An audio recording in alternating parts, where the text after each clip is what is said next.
It's the Phoenix, Arizona weather discussion for Wednesday, the 15th of August. I'm Michael Groff. A lot of clouds out there today, and will that prevent us from seeing any significant shower or storm activity? That's the big question.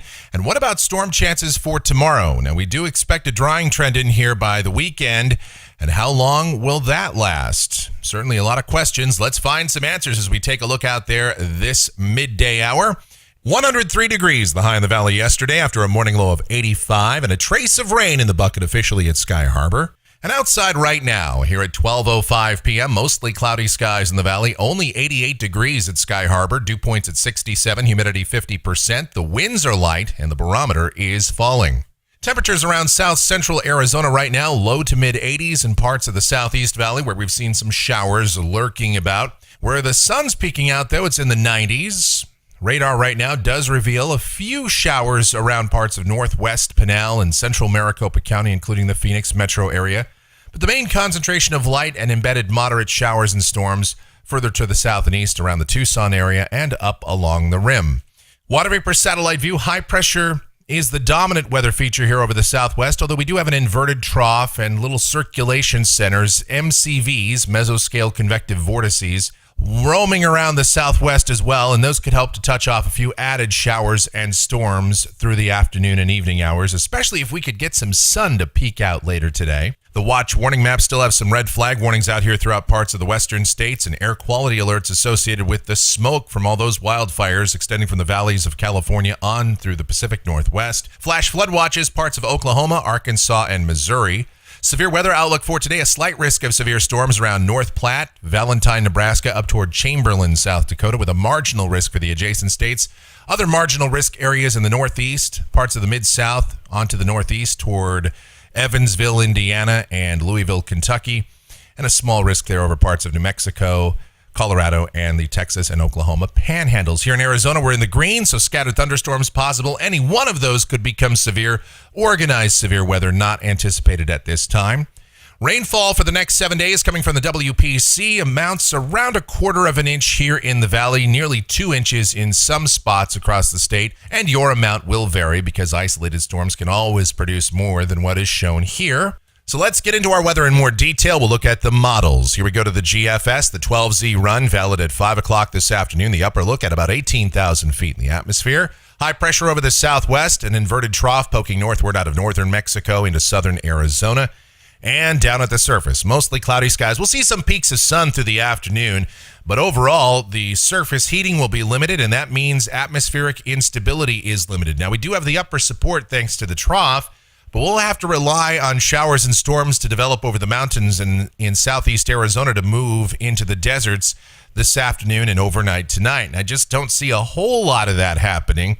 Still, we'll go with a 30% chance of storms. Any one of those could put down some locally heavy rain. I think the potential of severe weather is fairly low at this time. Let's take a look at the HRRR model. This is our high-resolution rapid refresh. This is tonight at 2 a.m., and it's got some isolated showers moving into the valley at that point, but even then, I think most of the activity will be fairly widely spaced. And yes, you could see a locally heavy downpour, but it's certainly not going to be everywhere. Otherwise, lows tonight will be mainly in the upper 70s to mid 80s, and then tomorrow, kind of like today, but I think we'll have somewhat more sun, and that'll help to contribute to more instability and a chance of showers and thunderstorms, mainly in the afternoon and evening hours, highs 99 to 102.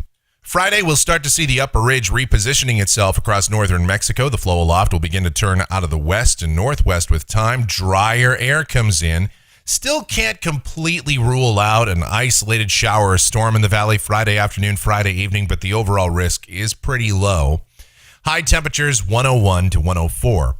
Saturday, drier air continues to come in. We'll take the chance of storms completely out of the forecast. Looks pretty good. Highs 103 to 106 for Saturday, 104 to 107 on Sunday. And again, I don't see us getting any chance of storms in here. Isolated showers and thunderstorms, however, over southeast and east central Arizona. Monday, the ridge meanders around the southwest some more and sets up near the Four Corners and turns the flow aloft back toward the east and southeast. And so shower and thunderstorm chances will be coming back into the picture. But even at that, pretty low-end chance, a low-grade monsoon. With humidity coming back up, high temperatures 103 to 106. Same thing on Tuesday. And let's go out to a week from today. This is Wednesday, the 22nd. High pressure roughly over the southwest states. Exactly where it is will depend on how much moisture comes in. But even at best, I still think just a low-grade monsoon for much of the first half of next week. And high temperatures continue in about the 104 to 107 bracket. And let's just go all the way out to the end of the forecast period. This is Saturday, the 25th of August.